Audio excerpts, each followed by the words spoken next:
हो, येतोय मॅम.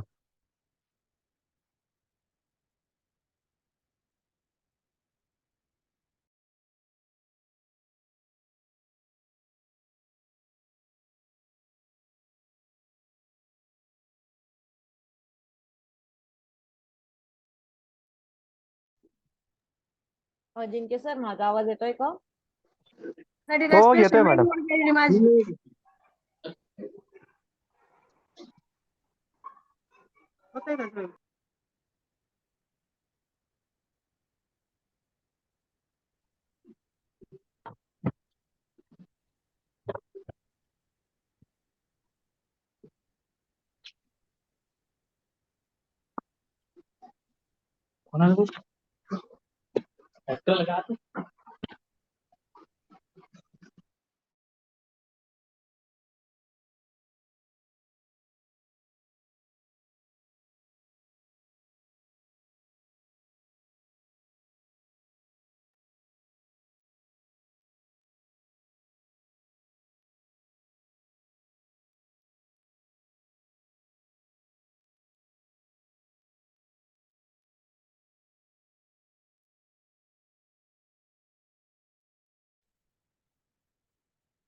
सर्वांना नमस्कार. महाराष्ट्र शासन आणि श्री अरबिंदो सोसायटी यांच्यातील सामंजस्य करार व या अंतर्गत यांच्या संयुक्त विद्यमाने प्रकल्प आधारित अध्ययनावर विविध प्रतिमांचे अध्ययन प्रशिक्षण मागच्या सोमवारपासून सुरू आहे. तर आजच्या या 7व्या सत्रास आंतरराष्ट्रीय गुणवत्ता कक्षा विभाग प्रमुख सौ मनीषा यादव मॅडम आणि श्री अरबिंदो सोसायटी तर्फे सौ प्रणाली वाघ आपणा सर्वांचं हार्दिक असं स्वागत करत आहे.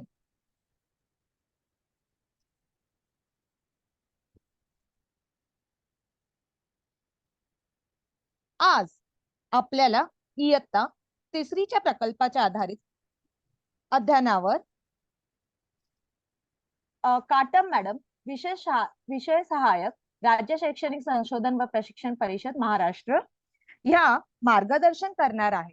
तर मी मॅडमना विनंती करते की आपण आपल्या सादरीकरणास कृपया सुरुवात करावी.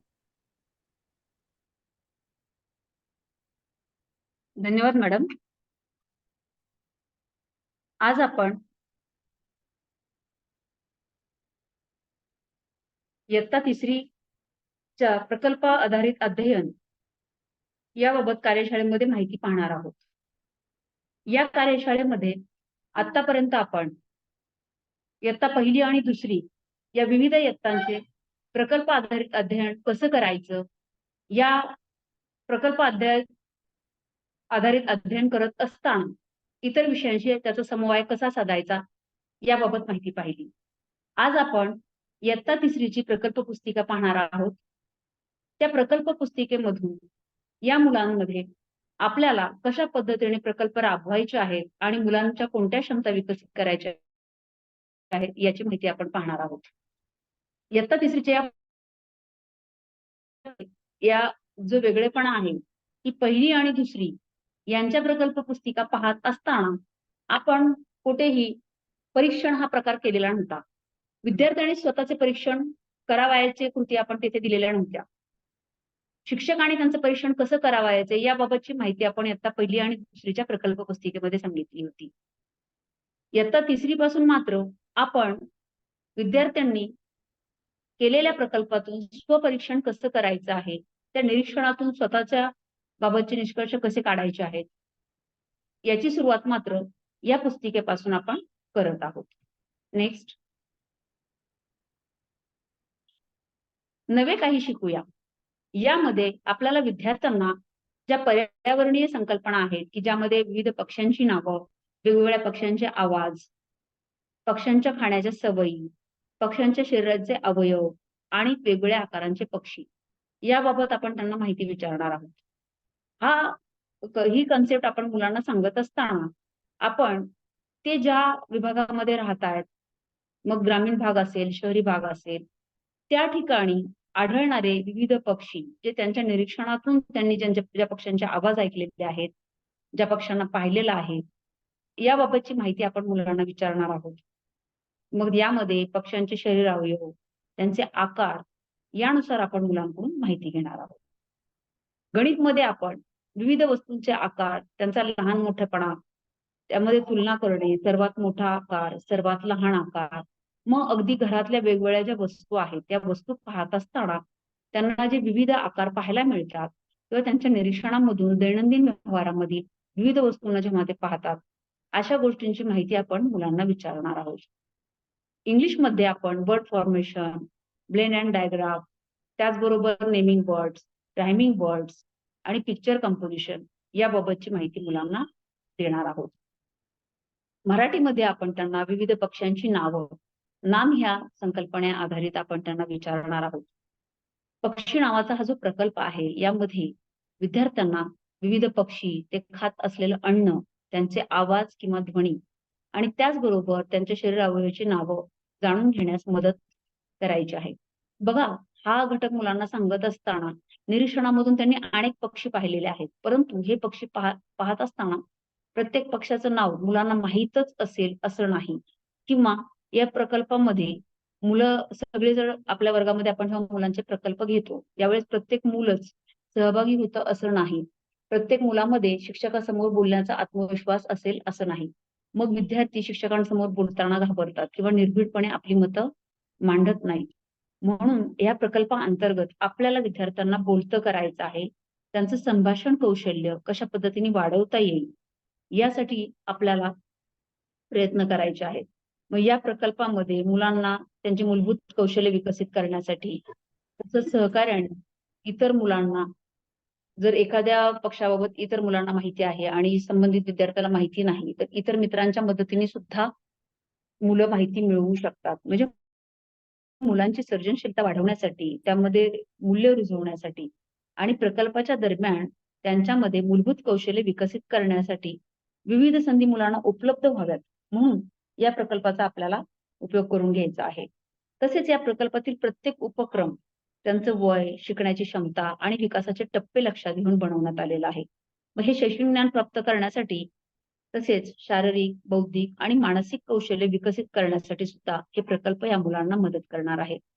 या प्रकल्पाअंतर्गत 21व्या शतकातील संभाषण व सहयोग, तसेच समस्या निराकरण क्षमता, तार्किक विचार, सर्जनशीलता, नाविन्यपूर्ण कौशल्य आत्मसात करण्यासाठी मदत करणे व पक्ष्यांबद्दल संशोधन, प्रयोग आणि माहिती शोधण्याच्या प्रक्रियेमध्ये या मुलांचा समावेश घेणे इत्यादी बाबींचा या प्रकल्पाअंतर्गत समावेश असणार आहे. नेक्स्ट, मला जाणून घ्यायला आवडेल मुलांच्या डोक्याला चालना देणारे प्रश्न, म्हणजेच विचार करायला लावणारे प्रश्न आपण मुलांना विचारायचे आहेत.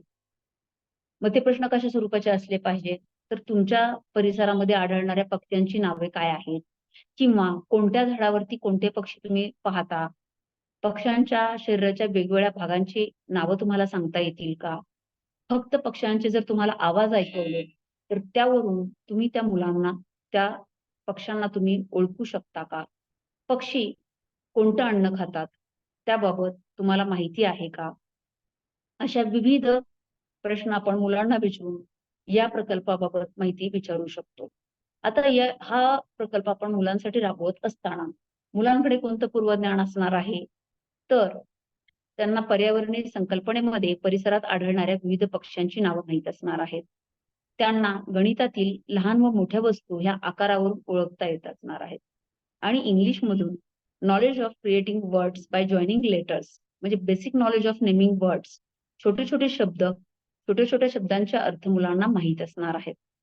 मराठी विषयाअंतर्गत त्यांना अक्षर ओळखता येणार आहेत आणि आडव्या आणि तिरप्या रेषा मारता येणार आहेत. नेक्स्ट, या प्रकल्पादरम्यान आपल्याला विद्यार्थ्यांकडून काय अपेक्षित आहे किंवा विद्यार्थी काय काय करू शकणार आहेत, तर वेगवेगळ्या पक्ष्यांशी संबंधित विद्यार्थी माहिती गोळा करणार आहेत. जसं की त्या पक्ष्यांची नावे, त्यांचा आवाज, त्यांच्या वेगवेगळ्या खाण्याच्या सवयी. त्याचबरोबर आपण त्यांचा अधिवासही मुलांना शोधण्यास सांगू शकतो. पक्ष्यांच्या शरीराचे अवयव ओळखणे, त्यांची नावे सांगणे, पक्ष्यांशी संबंधित कविता आणि गोष्टी समजून घेणे, तसेच त्यावर आधारित प्रश्न उत्तर सांगणे.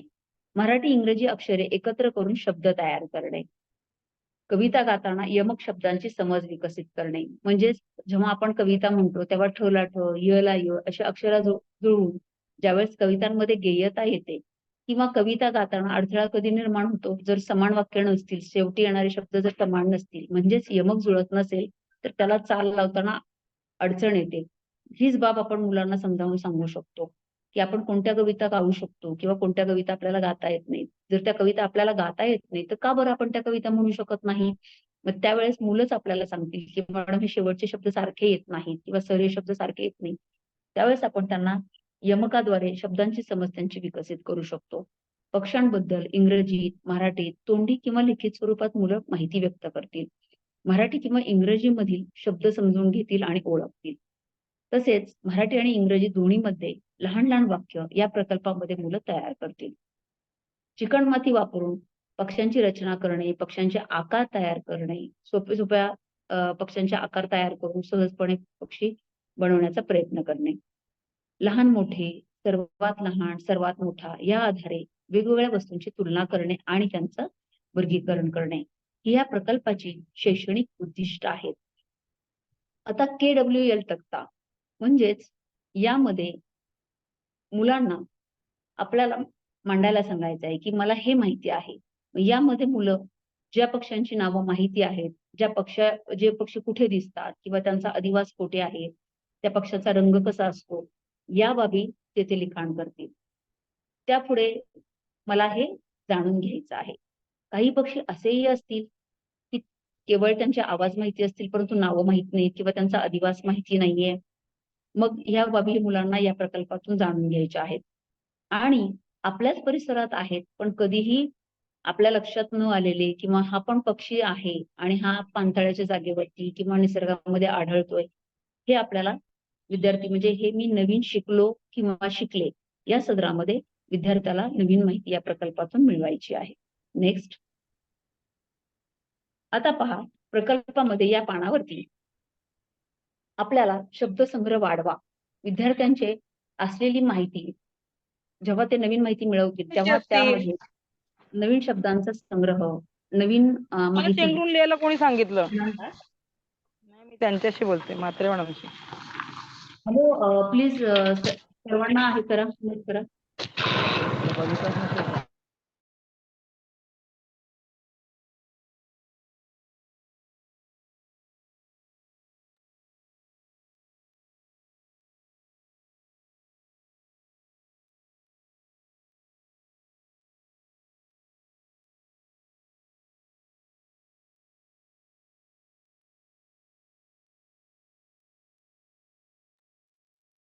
तर ओरोला परिसरात इतर मुलांप्रमाणेच कावळा, चिमणी, कबूतर, कोंबडी अगदी दैनंदिन जीवनामध्ये दिसणारे पशुपक्षी माहीत आहेत.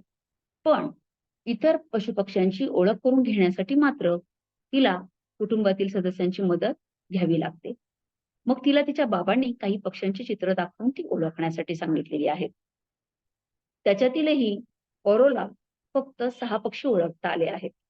त्यानंतर पुन्हा बाबांनी तिला सर्व चित्र दाखवली आणि त्यांची नावे सांगितली. त्या पक्ष्यांची चित्रे इथे दिलेली आहेत आणि ते पक्षी ओळखून आपल्यालाही आपल्या विद्यार्थ्यांना त्या पक्ष्यांची नावे लिहायला सांगायची आहेत, पक्षी ओळखायला सांगायचे आहेत. या पान क्रमांक 5 वरती विविध पक्ष्यांची चित्र दिलेली आहेत. काही चित्र मुलं ओळखू शकतील काही चित्र मात्र मुलांना सुरुवात ओळखण्यास नका देऊ. बिलकुल नाही, अजिबात नाही. मग यांना विनंती आहे, प्लीज बाकीच्या सर्व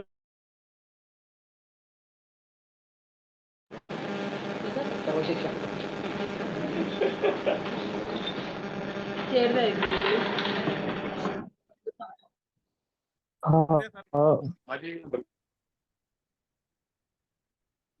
या पानावरती नवीन पक्ष्यांची जी नावं आहेत ती आपण काय करायची आहेत, विद्यार्थ्यांना ओळखायला सांगायची आहेत, त्याचं लेखन करायचं आहे आणि वाचन करून घ्यायचं आहे. नेक्स्ट, शब्दसंग्रह वाढवा. प्रकल्पाच्या या पानावरती विद्यार्थ्यांना शोधा आणि उत्तरं द्या यासाठी आपण प्रेरित करायचं आहे. म्हणजे कोणत्या पक्षाचं नाव ओ या अक्षरापासून सुरू होतं किंवा ची या अक्षरापासून सुरू होतं, का या अक्षरापासून सुरू होतं. चित्रांचं निरीक्षण करतील, अशी वेगवेगळ्या अक्षरांपासून ज्या पक्ष्यांची नावं सुरू होतात ते पक्षी शोधतील आणि ती नावं लेखन करण्याचा प्रयत्न करतील. हिरव्या रंगाच्या पक्ष्यांची नावे लिहा. विविध पक्ष्यांचे जे वेगवेगळे रंग आहेत त्यावर आधारित सुद्धा आपण विद्यार्थ्यांना पक्ष्यांच्या नावाची यादी करण्यास सांगू शकतो. पाण्यात राहणाऱ्या किंवा पाण्यावरती पोहणाऱ्या पक्ष्यांची नावे लिहा. असे वेगवेगळे गट मुलांना जेव्हा आपण करायला सांगू तेव्हा मुलं तार्किक विचार करतील, निरीक्षणातून, अनुभवातून या वेगवेगळ्या प्रश्नांची उत्तरं मांडण्याचा प्रयत्न करतील. आता यामध्ये जो ज्ञानकोपरा आहे तर यामध्ये पाकोळी हा जगातील सर्वात वेगाने उडणारा पक्षी आहे. ही नवीन माहिती आपण मुलांना सांगू शकतो. या उपक्रमामुळे विद्यार्थ्यांना दिलेल्या चित्रावरून पक्षी ओळखून त्यांची नावं तसेच त्या नावाची पहिली अक्षरं लिहिताना तार्किक विचार विकसित करायला मदत होईल. आणि उपक्रम करताना जेव्हा ते चित्रांचं निरीक्षण करतील तेव्हा त्यांच्यामध्ये संयमाचं मूल्य पण रुजलं जाईल.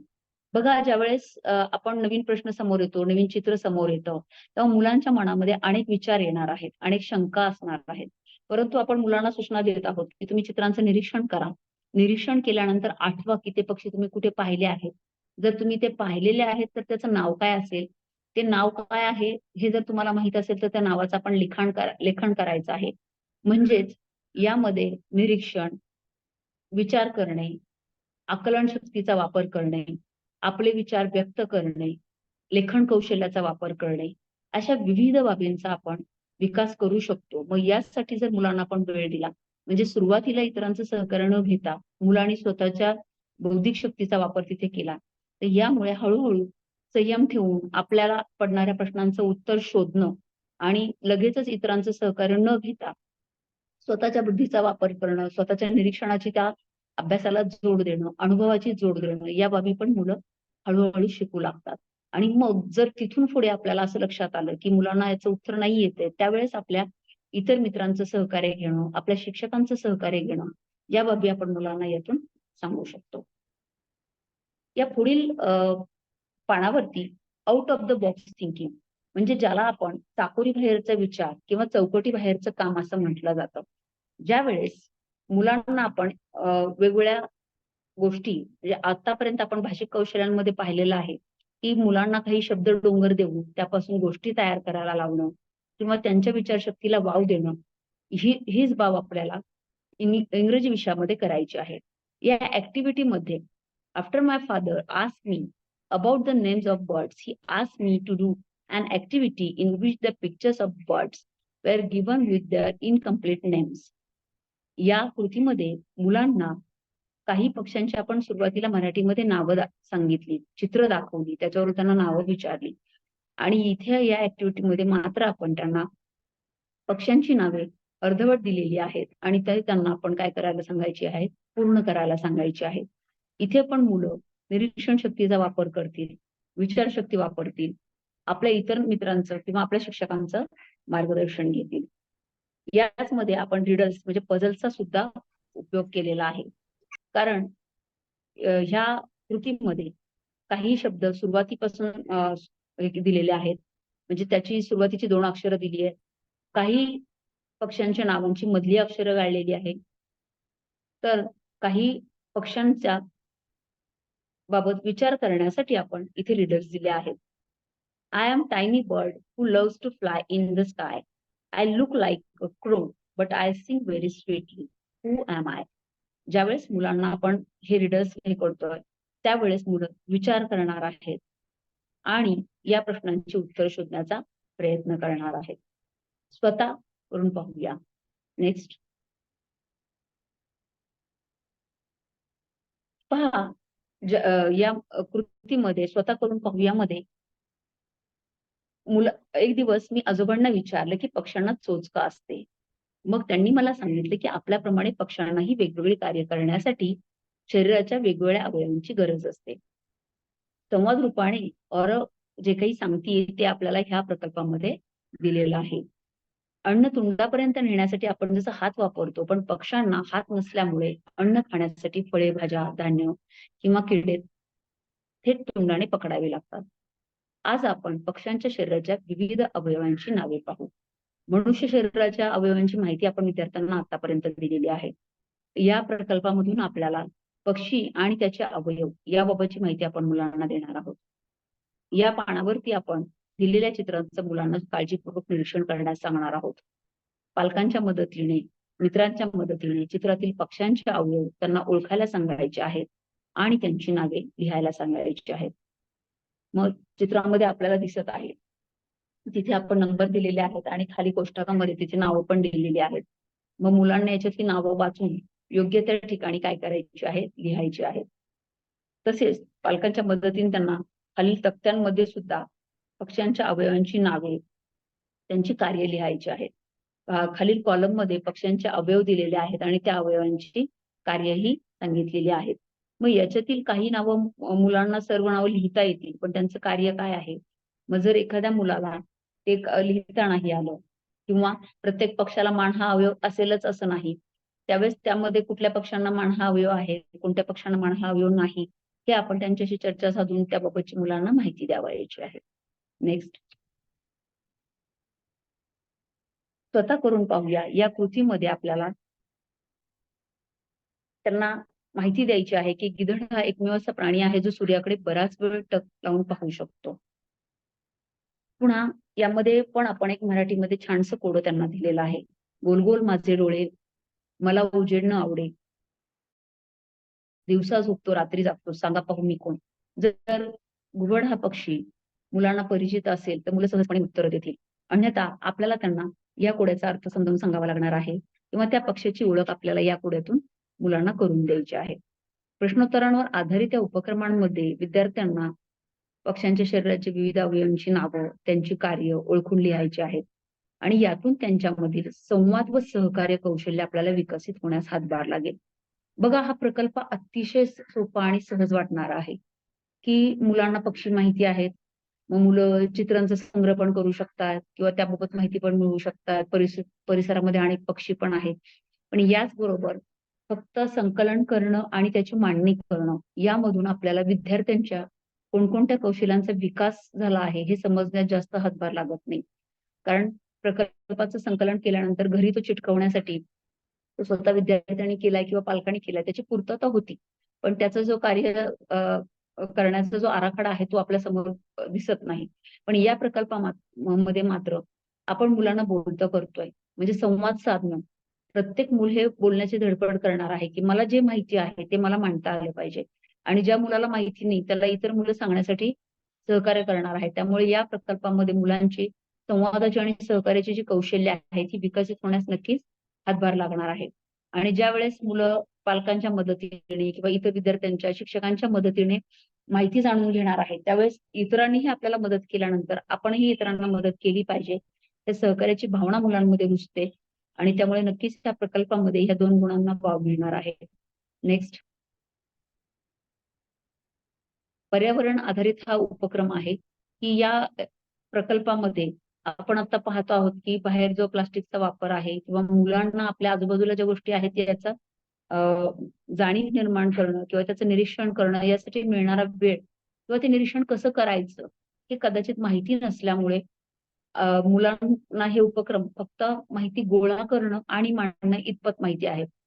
मग आपण आता ह्या प्रकल्पातून मुलांना निरीक्षण करणं, उदाहरणार्थ सकाळी उठल्यानंतर ज्या कोंबड्याचा बाहेर आवाज येतोय तो कशा पद्धतीने कुकडू असं करून बाग देतोय, चिमण्यांची चिवचिव सुद्धा, वेगवेगळ्या प्रकारच्या रानचिमण्या, आपल्याकडे दिसणाऱ्या गावठी चिमण्या, ह्या सर्वांचे येणारे जे वेगवेगळे आवाज आहेत, कोकिळेचा आवाज आहे, हे ज्या मुलांनी आपण ऐकले किंवा आपण त्यांना वेगवेगळ्या पक्ष्यांची नावं आणि त्यांचे आवाज ऐकवले, तर यांना नक्कीच पर्यावरणातील विविध निसर्ग सौंदर्याचा आस्वाद घेता येणार आहे आणि त्याची माहिती देखील मिळणार आहे. या पर्यावरण आधारित उपक्रमामध्ये मुलांनी पालकांशी चर्चा करायची आहे आणि त्यामध्ये वेगवेगळ्या पक्ष्यांची नावं, त्यांचे रंग, त्यांचे आवाज इत्यादी माहिती भरायची आहे. आता यानंतर मुलांना आपण त्यांनी त्यांच्या घरामध्ये शांत ठिकाणी बसायचंय आणि जे त्यांच्या कानावरती आवाज पडतायत त्या आवाज ऐकण्याचा प्रयत्न करायचा आहे. हा उपक्रम शाळांमध्ये सुद्धा जेव्हा आपण मुलांचा घेतो त्यावेळेस आजूबाजूच्या परिसरामध्ये असणाऱ्या झाडांवरील पक्ष्यांचे आवाज मुलांना नोंद करण्यास आपण सांगू शकतो. शोधा आणि उत्तरं द्या. तुम्ही कोणत्या पक्ष्याचा आवाज ऐकला? तो आवाज ऐकून तुम्हाला कसं वाटलं? या दोन्ही प्रश्नांची उत्तरं सांगताना विद्यार्थी स्वानुभव व्यक्त करणार आहेत.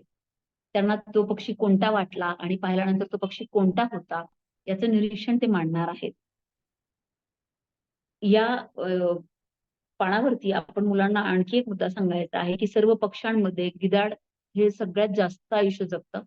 या प्रश्नोत्तर आधारित उपक्रमामध्ये विद्यार्थी जेव्हा त्यांच्या पालकांच्या मदतीने पक्षी त्यांच्या आवाजाची माहिती संकलित करतील तेव्हा त्यांच्यातील संवाद आणि सहकार्य कौशल्य ते विकसित व्हायला मदत होणारच आहे. पण ज्या वेळेस त्यांना विविध पक्ष्यांचे आवाज ऐकून त्यांची नावं ओळखता येतील तेव्हा त्यांच्यामध्ये पर्यावरण विषयक जागरूकता निर्माण होणार आहे. नेक्स्ट, ज्ञानाचे जग. या पानावरती आपण प्राणी संग्रहालयाबाबत मुलांना माहिती देणार आहे. काही मुलांना प्राणी संग्रहालय माहिती असणार आहे, ज्यांनी पाहिलेलं असेल त्या मुलांना ती संकल्पना माहिती असेल.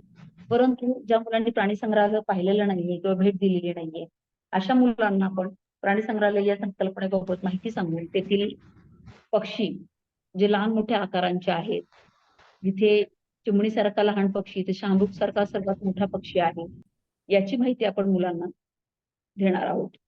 आणि पालकांच्या मदतीने या पानावरती आपण सर्वात लहान ते सर्वात मोठ्या पक्ष्यांपर्यंत वेगवेगळ्या पक्ष्यांची चित्र आणि त्यांची नावं काढण्यासाठी मुलांना प्रेरित करणार आहोत. आणि इथे मुलं त्यांना जमतील असं सहज सोप्या याच्यामध्ये, म्हणजे इथे आपल्याला अपेक्षित हे नाहीये की मुलांनी अगदी फार सुंदर रेखाटन करावं, परंतु कमीत कमी त्यांनी स्वतःच्या अभिव्यक्तीसाठी मला हा पक्षी माहिती आहे, तो अशा पद्धतीने दिसतो आणि ते शिक्षकांनी जसं मुलं मांडतील त्या पद्धतीने त्याला स्वीकारायचं आहे. Next page. ज्ञानाच्या जगामध्ये पुढील पानावरती शोधा आणि उत्तरं द्या. यामध्ये मुलांना कोणत्या पक्षी आकाराने सगळ्यात मोठा आहे किंवा कोणत्या पक्षी आकाराने लहान आहे, समान आकार असणारे पक्षी कोणते आहेत याबाबत मुलांना माहिती विचारायची आहे. आता हा विद्यार्थी केंद्रित उपक्रमामध्ये पक्ष्यांच्या आकाराशी संबंधित माहिती गोळा करताना आपण मुलांना सर्वात लहान आणि सर्वात मोठ्या ह्या संकल्पना आपण समजून घेतल्यानंतर त्यांच्यातील तार्किक विचार आणि संख्याशास्त्रीय कौशल्य सुद्धा विकसित व्हायला मदत होणार आहे.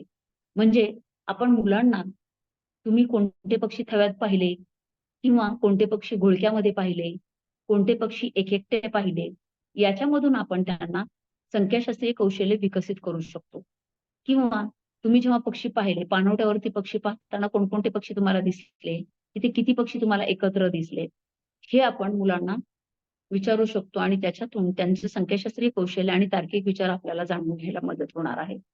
त्याचबरोबर चित्र काढताना जरी चित्र आपल्याला येत नसेल तरी मुलांमध्ये स्मरण करणं, जास्तीत जास्त चांगलं काढण्यासाठी प्रयत्न करणं, धीराणी, संयम आणि चित्रांचं रेखाटन करणं, यामुळे हे चित्र कौशल्य दाखवत असताना मुलांमध्ये संयमाचं मूल्य रुजणार आहे. निरीक्षण शक्ती, स्मरण शक्ती या गोष्टींचा वापर करताना आपल्याला मुलं दिसणार आहेत. Next page please. मूल्य आधारित शिक्षण.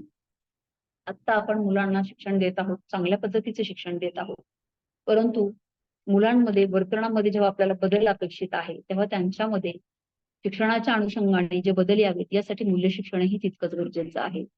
आणि आपण जेव्हा पर्यावरण शिक्षण देतोय तर मदत करणं किंवा मदत ही कन्सेप्ट किती मोठी आहे. म्हणजे आता आपण मुलांना एक उदाहरण सांगू शकतोय की एखाद्याला पेन दिला, पेन्सिल दिली, तर ती मदत ह्या संकल्पनेमध्ये मुलं म्हणतात किंवा आपण म्हणतो हा तुम्ही एकमेकांना मदत केली. परंतु ज्यावेळेस तुम्ही घरापासून शाळेकडे प्रवास करताय किंवा शाळेपासून घराकडे जाताय, तुम्हाला एखादं प्राणी पक्षी दिसल्यानंतर किंवा जखमी एखादा प्राणी दिसला तर त्यासाठी आपण काय करू शकतो, किंवा एखादं जे पिलू आहे, रस्ता चुकलेला आहे, या पिलांसाठी आपण काय करू शकतो, हे मुलांना आपण ह्या प्रकल्प आधारित हे मूल्य रुजवू शकतो, की पर्यावरणाबाबत, निसर्गाबाबत जाणीवा ठेवणं, प्रेमाची भावना बाळगणं, इतरांना सहकार्य करणं, या बाबी आपण मुलांना सांगू शकतो. आता कडक उन्हाळा आहे, अगदीच आपण फार मोठी मदत करू शकत नाही, पण किमान पशुपक्ष्यांसाठी आपल्या शाळेमध्ये झाडांच्या खाली पक्ष्यांसाठी पाणी ठेवू शकतो. शाळेतील शालेय पोषण आहार जेव्हा साफ केला जातो तेव्हा जे खराब धान्य बाहेर येतं ते जमा झालेलं धान्य आपण पाखरांसाठी खायला ठेवू शकतो. या छोट्या छोट्या गोष्टी आपण मुलांना समजावून सांगू शकतो की तुम्ही काय करू शकता आणि पर्यावरणासाठी तुमची मदत कशा प्रकारे होऊ शकते. या मूल्य आधारित शिक्षणामध्ये एक ब्रिजेसची गोष्ट आपल्याला या पानावरती दिलेली आहे की जो ब्रिजेश व्हरांड्यामध्ये जात असताना त्याला व्हरांड्यात ठेवलेल्या फुलांच्या कुंडीवर एक कबूतर दिसलेलं होतं आणि त्याने त्याच्या बहिणीला ते कबूतर दाखवलं. कबूतर फार हळू चालत होतं आणि ते जखमी झालेलं होतं. मग ब्रिजेशने त्या कबुतरासाठी पाणी आणि बाजरी आणली आणि त्या घाबरलेल्या कबुतराने काहीच न खाल्ल्यामुळे ते मडक्याच्या मागे लपून हळूहळू चालत गेले. मग नेहाने पाणी आणि बाजरी कुंडीजवळ ठेवली, पण कबुतराने काहीही खाल्लं नाही. मग ब्रिजेश आणि नेहा जिन्याच्या मागे लपले. कबुतराने पाणी पिले आणि शांतपणे बाजरी खाल्ली. बघा, आपल्या मुलांना सुद्धा जर आपण हे अनुभव विचारले तर मुलं जखमी झालेल्या पाखराबाबत किंवा शाळेच्या परिसरात कधी एखादं जखमी पाखरू दिसलं तर मुलं शिक्षकांना सांगायला लागतात.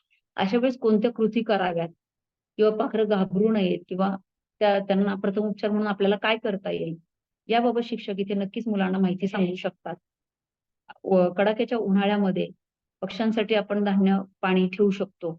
आपल्या घरामध्ये आपण वाया जाणारे जे तेलाचे कॅन्ड आहेत याच्यामध्ये सुद्धा पक्ष्यांसाठी घरटं करू शकतो आणि त्यामध्ये त्यांच्यासाठी धान्य ठेवू शकतो. शाळेच्या सुद्धा आजूबाजूला परिसरात लावलेल्या झाडांवरती कृत्रिम कोपी करून ते जे छोटी छोटी घरटी आहेत ती जर आपण लावली आणि त्यामध्ये पक्ष्यांसाठी चारा पाणी ठेवलं तर पक्ष्यांना त्याची खूपच मदत होते. हे मूल्य आपण मुलांमध्ये या गोष्टीद्वारे नक्की रुजवू शकतो. Next page. मूल्य आधारित शिक्षणामध्ये ब्रिजेश आणि नेहाने कबुतराला काय खाऊ घातले, तुम्ही तुमच्या पालकांना कोणत्या पद्धतीने मदत करता, तुमच्या आयुष्यात असा कोणता प्रसंग घडलेला आहे का, जर तुम्हाला एखादं पाखरू असं जखमी झालेलं दिसलं तर तुम्ही काय कराल, किंवा तुमच्या घरी पाळीव प्राणी आहेत का, त्या पाळीव प्राण्यांना इजा झाल्यानंतर तुम्ही काय करू शकता. असे विविध प्रश्न आपण मुलांना विचारून त्यांचे असलेले विचार आपण जाणून घेऊ शकतो. चला सजग होऊया. आपल्या आजूबाजूला असे लोक आहेत जे वेगवेगळ्या गोष्टींसाठी आपल्याला मदत करतात, ज्यांच्यामुळे आपला दिवस चांगला आणि आनंदी होतो. मग त्यांच्या प्रती कृतज्ञता दाखवण्यासाठी आपण काय करायला सांगितले इथे मुलांना, एक धन्यवाद कार्ड बनवायला सांगितलेलं आहे. आपल्याला ज्यांची ज्यांची मदत होते त्यांना आपण थँक्यू किंवा आभारी आहे हा शब्द तर वापरतोच, पण जर लिखित स्वरूपात आपल्याला त्यांना आपण धन्यवाद दिले तर त्यावेळेस मिळणाऱ्या प्रतिक्रिया मात्र खूप आनंददायी असतात. या गोष्टीचा अनुभव आपण मुलांना या उपक्रमातून देणार आहोत. आता ह्या उपक्रमांसाठी सुद्धा आणखी एक आपल्याला सूचना त्या मुलांना द्यायच्या आहेत की तुमच्या घरामध्ये शांत ठिकाणी बसा, डोळे बंद करा आणि दीर्घ श्वास घ्या. आता ह्या कृती आपण आनापानमध्ये विद्यार्थ्यांना दैनंदिन परिपाठात नक्कीच सांगत आहोत. मुलांना ह्या कृतींचा परिचय सुद्धा आहे. मुलांना घरामध्ये शांत ठिकाणी बसण्यास सांगायचं आहे, दीर्घ श्वास घेऊन डोळे बंद करायला सांगायचे. त्यानंतर ज्यांनी ज्यांनी तुम्हाला मदत केली असेल, आनंद दिला असेल, या लोकांबाबत विचार करण्यास सांगायचा आहे आणि त्या लोकांनी तुम्हाला कशी मदत केली आणि त्यांनी तुमच्यासाठी कोणत्या गोष्टी केल्या याबाबत त्यांना विचार करायला सांगायचा आहे. त्यानंतर आपले डोळे उघडायचे आहेत आणि ज्या लोकांनी तुम्हाला मदत केलेली आहे त्यांच्यासाठी तुम्हाला धन्यवाद कार्ड म्हणजेच आभार व्यक्त करणारं कार्ड लिहायचं आहे. ही कृती आपल्याला मुलांकडून करून घ्यायची आहे. यामुळे मुलांकडे स्मरण करणं, शांततेत राहणं, ध्यानधारणा करणं आणि ज्यांनी आपल्याला सहकार्य केलेलं आहे त्यांना स्मरणात ठेवून त्यांच्याबाबत कृतज्ञता व्यक्त करणं हे गुण विकसित करायचे आहे. Next page. मूल्याधारित शिक्षणामध्ये मुलांना थोडा विचार करायला सांगायचा आहे की ज्या ज्या लोकांनी तुम्हाला मदत केलेली आहे अशा लोकांची नावे लिहा. मग तुम्ही या लोकांसाठी धन्यवाद कार्ड का बनवलेलं आहे, तुम्हाला का बनवावं असं वाटलेलं आहे, याबाबत त्यांना विचार व्यक्त करायला सांगा. ज्या वेळेस त्यांना तुम्ही कार्ड दिलं त्यावेळेस तुमच्या मनामध्ये काय भावना आल्या असतील आणि ज्या व्यक्तीला तुम्ही कार्ड दिलं त्यांना ते कार्ड घेताना कसं वाटलं, त्यांना कार्ड देताना तुमच्या स्वतःच्या काय भावना होत्या, अशा विविध अनुषंगाने मुलांना विचार करायला सांगून त्यांना त्यांचे विचार व्यक्त करायला सांगायचे आहेत. विद्यार्थ्यांना व्यस्त ठेवणारा हा उपक्रम आहे. अनेक गोष्टींची, अनेक त्या संबंधित प्रश्नांची उत्तरं देताना समस्या निराकरणाची करण्याची क्षमता विकसित करायला या मुलांना मदत होणार आहे. जेव्हा ते या गोष्टीतून इतर लोकांना मदत करण्याबद्दल शिकतात, तेव्हा त्यांच्यामध्ये दयाळूपणा आणि उदारतेची मूल्य देखील रुजली जातात. की आपण कोणाला मदत केली होती का? आपल्याला कोणी मदत केली होती तर कधी आणि कोणत्या परिस्थितीत केली होती? म्हणजेच आपल्याला कोणी सहकार्य केल्यानंतर त्याची जाणीव ठेवणं, त्या जाणीवेची परतफेड करणं, त्या बदल्यात आपण इतरांना मदत करणं, अशा विविध उदारतेच्या मूल्यांचा विकास या मूल्य आधारित शिक्षणामधून आपण आपल्या विद्यार्थ्यांमध्ये करणार आहोत.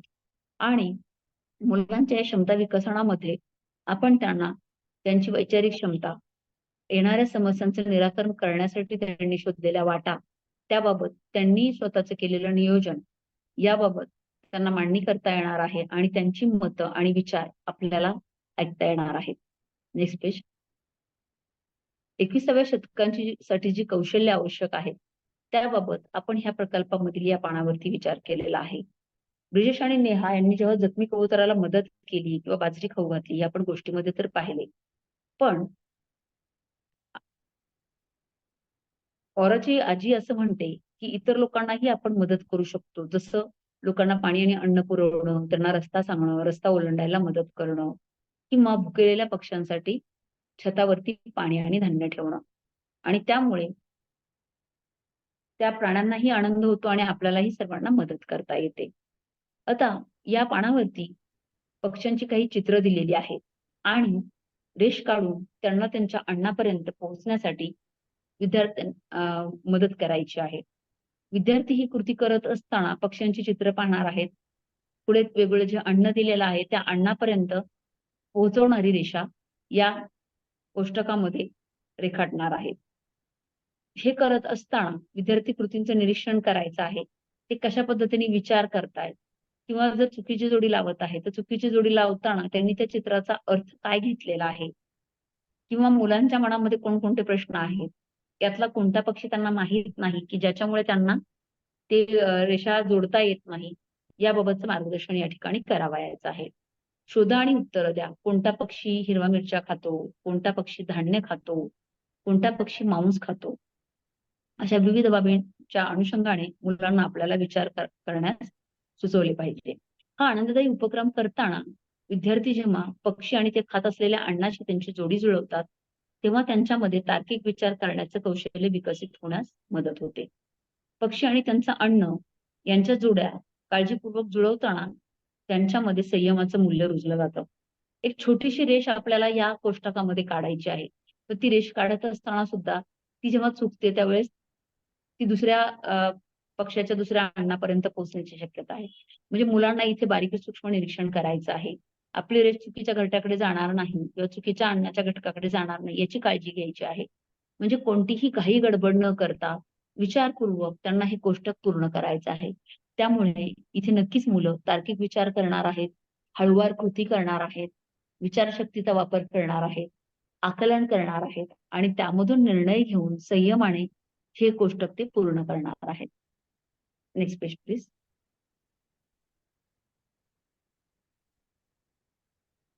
या पानावरती म्युझिक अँड डान्स वर्ड इंग्रजीच्या काही कृती आपल्याला इथे दिलेल्या आहेत. One day I was watching TV with my mother. In a program, I saw some children enacting and singing a poem about a sparrow. या ठिकाणी आपल्याला विद्यार्थ्यांना टीव्ही वरती आई बरोबर पाहत असलेल्या सिरियलचं एका कार्यक्रमाचं वर्णन ह्या उतार्यामध्ये केलेलं आहे आणि या उतार्याचा अर्थ मुलांना याचं वाचन करायला सांगायचं आहे, याचा अर्थ समजावून द्यायचा आहे. Read the given poem with the help of your parents and enact it. खाली दिलेली कविता, या पानावरची कविता मुलांना वाचन करायला सांगायची आहे आणि त्यांच्या पालकांच्या मदतीने त्याचं कृतीयुक्त गायन मुलांना करण्यास सांगायचं आहे. त्याचबरोबर आपल्याला खाली रिडल्स पण दिलेला आहे की रिडल्स मधून मुलांना आनंद लुटता येणार आहे. विचारक्षमता आणि तार्किकता यांचा वापर करून या कोड्यांची उत्तरं शोधण्यासाठी त्यांना मदत होणार आहे. Next page please. म्युझिक आणि डान्स वर्ड याच्या पुढील पेजवरती आपण फाइंड द आन्सर हे मुलांना सांगायचं आहे की जी कविता तुम्ही वाचलेली आहे त्यावर आधारित प्रश्न उत्तरं या पानावरती दिलेली आहेत. कविता समजून घेतल्यानंतर या प्रश्नांची उत्तरं मुलांकडून घ्यायची आहेत. जर मुलांकडून चुकीची उत्तरे येत असतील तर कविता समजून घेत असताना त्यांना जे अर्थ समजलेले नाहीत त्याबाबतचे विश्लेषण आपण त्यांना सांगायचं आहे. त्याचबरोबर ह्या ज्या ऍक्टिव्हिटी आहेत की मुलांना इयत्ता 1ली ते 3रीच्या वयोगटामध्ये गायन, वादन, नृत्यकला हे अतिशय मुलांचं आवडीचं क्षेत्र आहे आणि त्यामुळे कविता म्हणत असताना पक्ष्यांच्या विविध कृती करत असताना for example hop hop, flew म्हणजे पक्ष्यांसारखी कृती करून त्यांना उडायचं आहे, उडी मारायची आहे, जंप करायचं आहे. ह्या सर्व कृती अतिशय आनंददायी आहेत आणि यामुळे आनंददायी किंवा कृतीयुक्त शिक्षणामधून आनंददायी शिक्षण मुलांना प्राप्त होणार आहे. त्यामुळे या कविता पुन्हा पुन्हा मुलांच्या घेऊन त्यामधून त्यांना आनंद तर मिळणार आहे, त्याचबरोबर त्यांना अर्थ पण सांगून पक्ष्यांच्या विविध हालचाली कशा पद्धतीने होतात याबाबतची माहिती द्यावायची आहे. Next page. कल्पक कोपऱ्यामध्ये मात्र मुलांना चित्र काढायला आवडतात. तर त्या पक्ष्यांची जी चित्र आहेत, मग त्याच्यामध्ये मोर असेल, चिमणी असेल किंवा त्यांना ज्या पक्षाचे चित्र काढता येईल तो पक्षी. अगदी आपण इयत्ता 1ली 2रीमध्ये मुलांना अंकापासून जे चित्र अंकापासून जे आपण चित्र तयार करतो आणि त्याची मुलांना सांगू शकतो, तयार करू शकतात. आणि ह्या अंकांमधून चित्र निर्मिती म्हणजे अगदीच मुलांनी मोठा मोराचा पिसारा काढावा, खूप सुंदरसं चित्र काढावं हे अपेक्षित नाही.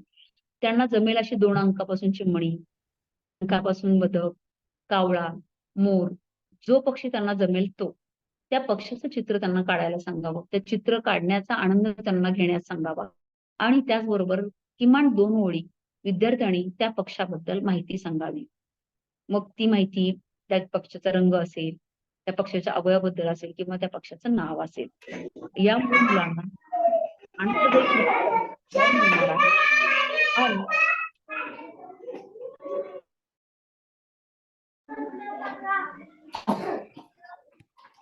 या कृती करत असताना विद्यार्थ्यांना आनंददायीरित्या सहभागी होऊन आपली अभिव्यक्ती मांडता येणार आहे. चित्राद्वारे त्यांना ह्या पक्ष्यांच्या आकाराचे, त्यांच्या अवयवांची मांडणी करता येणार आहे. त्यांना त्या पक्षाबाबत काय वाटतं किंवा त्यांचा आवडीचा पक्षी कोणता आहे, अशा पद्धतीने ते चित्र रेखाटतात याबद्दल माहिती शिक्षकांना मिळणार आहे. यामध्ये मुलांना आता सामान्यतः पोपटाबाबत पाळीव पोपट जर असेल तर मुलांना हे माहिती आहे की पोपट मिरच्या खातो किंवा पेरू खातो, विविध फळं खातात. पण त्याचबरोबर पोपट लहान लहान कीटक सुद्धा खातो. ही माहिती आपण मुलांना म्हणजे जादाची माहिती शिक्षकांनी मुलांना द्यावायची आहे. या उपक्रमामध्ये विद्यार्थी जेव्हा त्यांच्या आवडत्या पक्ष्यांचं चित्र काढतात तेव्हा त्यांच्यामध्ये सर्जनशीलता, नाविन्यपूर्णता आणि शारीरिक हालचालींमधील सुसूत्रता साधण्याचं कौशल्य विकसित होण्यास मदत होते. कारण आपलं चित्र सगळ्यांपेक्षा सुंदर दिसावं, त्याचं रेखाटन सुंदर व्हावं म्हणून मूल एकाग्रतेने आणि अतिशय काळजीपूर्वक या चित्रांचं रेखाटन करत असतात. अशा वेळेस ह्या मुलांच्या शारीरिक हालचाली व्यवस्थित होत आहेत का, त्यामध्ये व्यवस्थित सुसूत्रता आहे का याचं निरीक्षण करणं. तो नाविन्यपूर्ण काय काढतोय, पक्ष्यांचे पंख काढत असताना त्याच्यामध्ये नवीन त्याचं काय क्रिएटिव्हिटी आहे. म्हणजे एक उदाहरण मला इथे सांगावंसं वाटतं की 3रीच्या एका विद्यार्थ्याने पक्षाला विमानाचे पंख काढलेले होते की ज्यावेळेस छोटीशी चिमणी ही उंचावर उडते तेव्हा ती कशी दिसते, विमानासारखी दिसते, म्हणून तिचे पंख विमानासारखे असतात. ही मांडलेली त्याची स्वतःची सर्जनशीलतेची कल्पना आहे. म्हणून त्या गोष्टींना आपण त्याबाबत त्याला माहिती देणं, विविध त्यांनी जे काही चित्र मांडलेलं आहे त्याचाही स्वीकार करणं, त्यांना जो आनंद मिळालेला आहे त्यामध्ये सहभागी होऊन या गोष्टी शिक्षकांनी, पालकांनी या ठिकाणी करणं अपेक्षित आहे. आणि ज्यावेळेस आपण त्यांच्या आनंदात सहभागी होतो, त्यांच्या कृतीयुक्त शिक्षणाला वाव देतो, त्यावेळेस ते स्वतःची मतं निर्भीडपणे मुलं मांडायला सुरुवात करतात. आणि मग हळूहळू त्यांना हा पक्षी कसा दिसतो, हा कुठे राहतो, काय खातो, याची आपण त्यांना जी वास्तविक माहिती आहे ती हळूहळू त्यांना सांगू शकतो. Next page. माझ्या अभिव्यक्तीमध्ये आपण मुलांना या ठिकाणी एक प्रसंग सांगायचा आहे, की एके दिवशी मी आजीसोबत बाजारात गेले होते. ओरा एके दिवशी आपल्या आजीसोबत बाजारात गेले होते आणि तिथे त्यांना काही मातीपासून खेळणी बनवताना पाहिलं. मग ती खेळणी तिने विकत घ्यायला सांगितली. आजीने जी खेळणी विकत घेतली त्यामध्ये ओरोनी आपल्या घरीही मातीपासून घरच्या घरी खेळणी बनवू शकतो का? मग आपण एक खेळणी बनवू असा विचार केला. आता ह्या पानावरती विविध कृती दिलेल्या आहेत. कृती क्रमांक 1 ते 8 यांचा समावेश इथे केलेला आहे आणि या कृतीमध्ये चिकणमाती आणि रंगाची आवश्यकता आहे. मग आपण काय मुलांना सांगायचं आहे, तर माती घ्यायची आहे, त्याचा एक गोळा बनवायचा आहे आणि त्यामध्ये चित्रात दाखवल्याप्रमाणे शंकूचा आकार देऊन प्रथम पक्षाचा शरीराचा भाग, त्यानंतर त्याच्या डोक्याचा भाग आणि ते त्या एकमेकाला चिटकवून त्याला आकार देऊन शेपटीच्या आकाराला कर्व तयार करून तो पक्षी तयार केल्यानंतर त्याला रंग द्यायचा आहे आणि त्यांना स्वतःचा असा एक पक्षी तयार करायला सांगायचं आहे. म्हणजे इथं मुलांना नवनिर्माण करणं, स्वतः कृती करणं आणि नवनिर्मितीचा आनंद घेणं या बाबी आपण करायच्या आहेत. ज्यावेळेस मुलं स्वतःचा पक्षी स्वतः बनवतील, त्यावेळेस त्याचा डोळा तयार करण्यासाठी किंवा रंग देण्यासाठी विविध साधनांचा शोध घेतील. उदाहरणार्थ जेव्हा डोळा म्हणून आपल्याला तिथे चिटकवायचा आहे किंवा रंग द्यायचा आहे, तर काही मुलं तिथे काळ्या रंगाचा वापर करतील, काही मुलं वाळूचा छोटासा खडा बसवतील, काही मुलं धान्यातील एखादं धान्य तिथे बसतंय का ते पाहतील. म्हणजेच इथे प्रत्येक मूल ही त्याच्या विचारशक्तीप्रमाणे विचार करणार आहे, त्याच्या कल्पना वापरणार आहे, त्याची स्वतःची अभिव्यक्ती या ठिकाणी आपल्याला दिसणार आहे आणि त्यासाठी आपण मार्गदर्शकाची भूमिका इथे बजावायची आहे. Next page. त्या माझ्या अभिव्यक्तीमध्येच जेव्हा मूल हे एखाद्या पक्षाचं चिकणमातीपासून शिल्प बनवेल, त्यावेळेस तुम्ही बनवलेल्या पक्षाचं नाव सांगा. हा पक्षी बनवण्यासाठी किंवा बनवण्यासाठी तुम्ही काय काय कृती केल्या हे त्यांना त्यांच्या शब्दात मांडू द्या. त्यानंतर तुम्ही कोणकोणते रंग वापरले, हा पक्षी बनवताना तुम्हाला कसं वाटलं? कारण बघा, सर्वच मुलांना अगदी सहजतेने ह्या सर्व कृती सुलभतेने करता येईल असं नाही. काही मुलांनी बनवत असताना त्यांचं ते पुन्हा बनवलेली कृती तुटेल किंवा आवडली नाही म्हणून मूल पुन्हा ते चिकणमातीचा अख्खा गोळा करेल आणि पुन्हा ते बनवायला घेईल. ते विविध कृती आपल्याला समोर पाहता येणार आहेत. काही मुलं हिरमुसलेली दिसतील, की मला जो आकार बनवायचा तो मला बनवता येत नाहीये. काही मुलं मात्र अगदी सुंदर पद्धतीने जसे पक्षी पाहिले तसे सुंदर आखीव पक्षी बनवण्याचा प्रयत्न करतील. कारण प्रत्येक मुलांमध्ये ते स्किल असेल किंवा ज्या मुलाला ती आवड आहे, ज्या मुलाचं निरीक्षण चांगलं आहे, ते मूल वेगळ्या पद्धतीने करणार आहे. आणि मुलांच्या विविध कृतीनुसार त्यांचं निरीक्षण करून ते आपल्याला नोंदी घेता येणार आहेत, की कुठला मूल सर्व कृती एकसंध पद्धतीने करतंय, त्याच्यामध्ये एक संधपणा आहे, कृतीमध्ये सातत्य आहे, कोणतं मूल अजिबात न थकता आवडीने ते काम करत आहे. काही मुलं प्रयत्न करण्याचं मध्ये सोडून देतील. अशा वेळेस त्यांना प्रबलन देणं, अरे हे सोपं आहे, तुलाही ते करता येईल, असं आश्वासक वातावरण ह्या मुलांसाठी निर्माण करणं हे ह्या कृतीमध्ये अतिशय आवश्यक आहे. आपल्याला मुलांना शिकवत असताना प्रत्येक मूल, प्रत्येक बाब हे करू शकतं, पण त्यासाठी आवश्यक प्रबलन आणि प्रेरणा देणं अतिशय आवश्यक आहे. तरच त्यांच्या क्षमता विकसनासाठी आपण सहाय्यभूत ठरणार आहोत. आणि म्हणून तुला हे जमत नाही किंवा तू हे करू शकणार नाही याही पेक्षा तू प्रयत्न कर, तुला हे जमणार आहे. जर त्याला ते जमत नाही, तर त्याच्या इतर मित्रांच्या मदतीने आपण त्याला सहकार्य घेऊन, की चल तू तू त्याला ते पक्षी बनवण्यासाठी मदत कर. मग रंग तो स्वतः देईल. हे सांगून आपण इथे मुलांची अभिव्यक्ती कौशल्य, त्यांची सर्जनशीलता, नाविन्यपूर्णता, त्याचबरोबर त्या त्या मुलांमध्ये सहकार्याचे मूल्य सुद्धा रुजवू शकतो. Next page please. माझ्या शिकवणीचा पुरावा. आता मी तुम्हाला सुरुवातीलाच या प्रकल्पाला सुरुवात होताना सांगितलं होतं, की पहिली आणि दुसरी या वर्गांसाठी आपण काय केलं आहे किंवा मला कितपत बाबी जमतायत याच्या नोंदी आपण ठेवलेल्या नव्हत्या. पण इयत्ता 3री मध्ये मात्र आम्ही अनेक उपक्रम केले, बरीचशी माहिती मिळवली आहे आणि या तक्त्यामध्ये आपण या प्रकल्पात शिकलेल्या सर्व गोष्टी दिलेल्या आहेत. पण ह्या गोष्टी तुम्ही खरंच किती शिकला आहात यासाठी स्वयंमूल्यमापन व्हावं किंवा स्वतःचे निष्कर्ष स्वतःला पडताळता यावे यासाठी एक तक्ता आपण दिलेला आहे. मग यामध्ये अंशतः सहमत, सहमत आणि पूर्णतः सहमत असे 3 रकाने आपण तयार केले. मग मूल काय करेल तर पक्ष्यांचा रंग, आवाज, खाण्याच्या सवयी जाणून घेतल्या. जर त्याला असं वाटत असेल की हा मला परिसरातील पूर्ण पक्ष्यांच्या सवयी मला माहिती झाल्या तर तो पूर्णतः सहमत लिहिल. काही विद्यार्थ्यांना असं वाटलं की नाही मला काहीच पक्ष्यांची माहिती मिळाली, मला सर्व पक्ष्यांची माहिती अजून मिळालेली नाही, तर तो अंशतः सहमत मध्ये जाईल. काही पक्ष्यांची माहिती मिळाली असेल तर सहमत मध्ये जाईल. असं प्रत्येक विद्यार्थी वर्गातील प्रत्येक विद्यार्थी स्वतःचे निष्कर्ष या कोष्टकामध्ये मांडेल की ज्याचं शिक्षकांना मदत होईल की कोणत्या विद्यार्थ्याला कोणकोणत्या क्षमता कितपत प्राप्त झालेल्या आहेत, कोणती मुलं मराठी इंग्रजीमध्ये लहान लहान वाक्य बनवायला शिकली, कोणकोणती मुलांना पक्ष्यांच्या शरीराचे विविध अवयव ओळखता येतात, कविता आणि गोष्टीशी संबंधित प्रश्नांची उत्तरं किती मुलांनी दिलेली आहेत, किंवा मराठी आणि इंग्रजीतील अक्षरं जोडून किती शब्द तयार करण्यास मुलं शिकलेली आहेत, कविता गाताना यमकाचे शब्द किती मुलांना समजत आहेत, नाम शब्द असणारे शब्द मुलांना ओळखता येतात, किंवा चिकणमातीचा वापर करून पक्ष्यांची प्रतिकृती मुलांना बनवायला मुलं शिकलेली आहेत. मोठा, लहान आणि सर्वात मोठा किंवा सर्वात लहान या संकल्पना मुलांनी जाणून घेतलेल्या आहेत. अशा सर्व निकषांना प्रत्येक विद्यार्थ्याबाबत अंशतः सहमत, सहमत आणि पूर्णतः सहमत हे आपण जाणून घ्यायचं आहे. जर एखाद्या मुद्द्यामध्ये मूल अंशतः सहमत असेल तर त्यामागची कारणं काय असावीत, विद्यार्थ्यांना कोणती माहिती अजून अपूर्ण मिळालेली आहे किंवा त्यासाठी आपण काय करू शकतो याबाबत करावयाच्या कृतींची निश्चिती आपण ह्या चार्टद्वारे करणार आहोत. Next page please. यामध्ये सर्व आपला जो उपक्रम आहे तर आपण उपक्रम राबवताना त्या पूर्ण उपक्रमांचे सारांश आपल्याला या पानावरती दिलेले आहे की जो पहिला उपक्रम आपला होता की पक्षी ओळखून त्यांची नावं आणि नावांचे पहिली अक्षरं लिहिणं अपेक्षित होतं.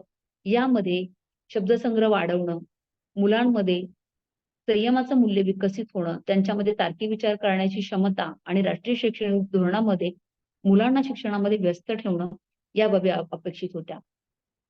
पुढील उपक्रमामध्ये आपल्याला विद्यार्थ्यांना विविध माहिती देत असताना चौकटीबाहेर विचार करणं, स्वतः कृती करणं, पर्यावरणावरती आधारित विविध उपक्रम करणं, ज्ञान मिळवणं, मूल्यांचा विकास करणं, 21व्या शतकांमधील जी कौशल्य आहेत ती आत्मसात करणं, अभिव्यक्ती, सर्जनशीलता, सृजनशीलता, विचारशक्ती या गोष्टींसाठी मुलांना विकसित करणं, मुलांच्या विचारशक्तीला वाव देणं इत्यादी बाबी आपल्याला अपेक्षित होत्या. यामध्ये मुलांमध्ये एकाग्रता, सहकार्य, संयम, इतरांबाबत दयाळूपणा, निसर्गाबाबतची जाणीव जागृती या बाबी त्यांच्यामध्ये रुजणं, त्यांचा विकास होणं आणि इतरांच्या आणि स्वतःच्या विकासासाठी या बाबींचा, या मूल्यांचा उपयोजन त्यांनी स्वतःच्या आयुष्यात करणं या बाबी आपल्याला अपेक्षित आहेत.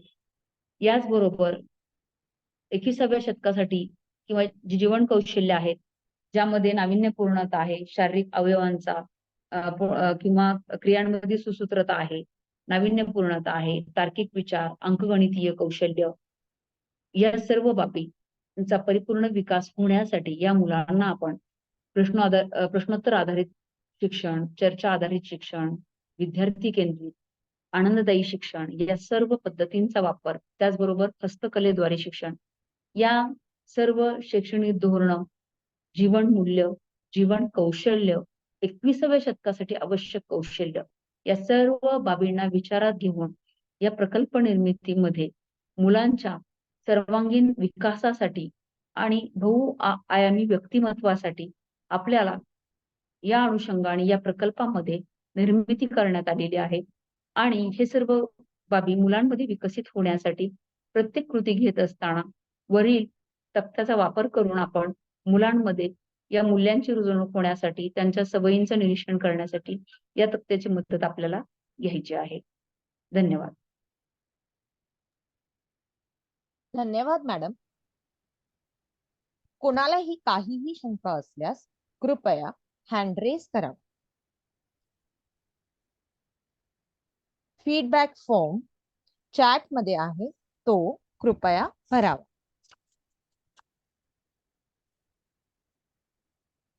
आज काटम मॅडमने इयत्ता तिसरीच्या पक्षी या प्रकल्पाविषयी खूपच छान माहिती दिली आहे.